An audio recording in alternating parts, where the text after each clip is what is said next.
Et salut à tous, c'est Captain et je vous retrouve pour la critique de l'épisode 8 de Supergirl, donc qui était le mid-season finale. Un épisode vraiment assez sympa. If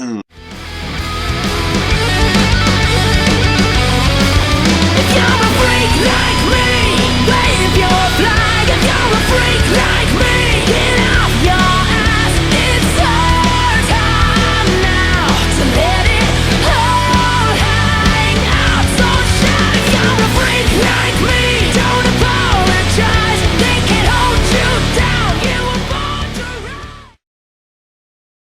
Donc je m'excuse déjà pour ma voix parce que je suis tombé malade ce week-end. Donc un épisode assez sympa. Euh, qui était centré donc sur le combat entre Supergirl et Astra. D'ailleurs, point positif sur ça, c'est que les chorégraphies ont vraiment été revues.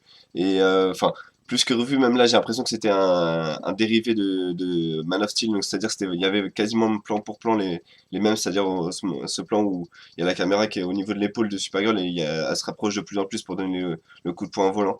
À Astra, c'était typiquement le même plan. Pas le même niveau de destruction parce que Astra voulait perdre. Parce que en fait, son plan était donc du coup de lancer de lancer une offensive contre Lord Technology. Donc contre Max Lord. Le vrai problème de cet épisode, il se situe là, c'est que au niveau de l'intrigue principale, on sait pas vraiment quel est le plan de Asra, on sait pas vraiment où elle veut en venir, on sait pas vraiment pourquoi. Enfin, de ce que je comprends, elle veut faire péter au moins une ville pour faire comprendre que la Terre va mourir si on continue à l'exploiter comme ça.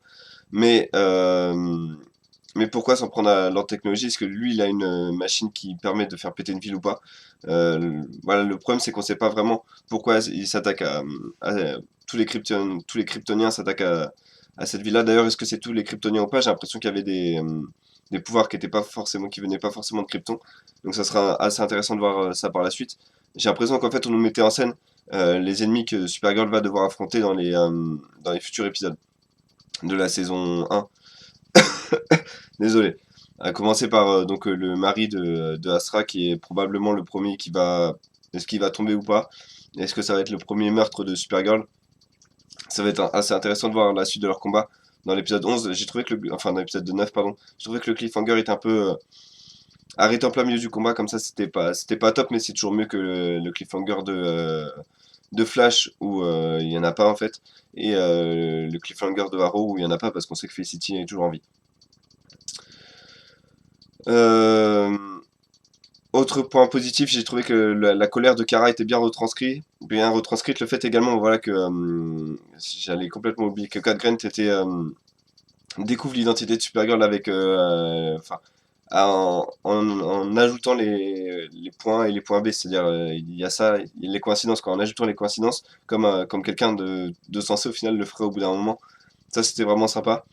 Et du coup, maintenant, on va voir que, enfin, probablement, Kalkren va juste prendre Supergirl sous son aile et la protéger de tout, et même la mettre encore plus en avant, possiblement. Donc ça, c'est vraiment assez sympa de ce côté-là. Euh, donc voilà, la colère de Kara est bien retranscrite. Ça fait 3 ou 4 épisodes où, en fait, on voit sa colère qui se retranscrit un peu plus. Et ça, c'est vraiment fidèle au personnage du comics. Donc ça, c'est vraiment assez sympa. Vraiment un plus pour la série de voir qu'ils rendent hommage au final au personnage qu'ils mettent en scène. Euh, quoi d'autre? Donc voilà, le fait que Astra, on connaisse pas vraiment son plan m'a un peu dérangé. Par contre, le fait qu'elle a une armure qui permet de changer la kryptonite en un truc inoffensif, ça c'était vraiment sympa. Vraiment cool. Je me demande d'où vient cette technologie. Et en tout cas, c'est assez ingénieux. Assez ingénieux. Parce que surtout, ça nous permet enfin, ça nous promet un combat qui ne sera pas, comment dire, pipé par la kryptonite, quoi. C'est-à-dire, il n'y aura pas un coup, on affaiblit Astra avec la kryptonite, maintenant on va la battre. Ça pourra pas se faire comme ça, à mon sens. Donc voilà, ça c'est assez sympa.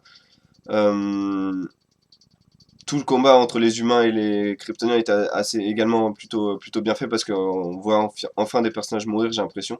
Euh, que ce soit des humains ou des extraterrestres, donc ça c'était encore une fois assez bien réussi. Euh, enfin, autre point positif, c'est que la romance Jimmy Olsen supérieure, enfin Jimmy Olsen Kara pour le coup, a l'air de s'éloigner un peu plus parce qu'il laisse entre guillemets la place à Win.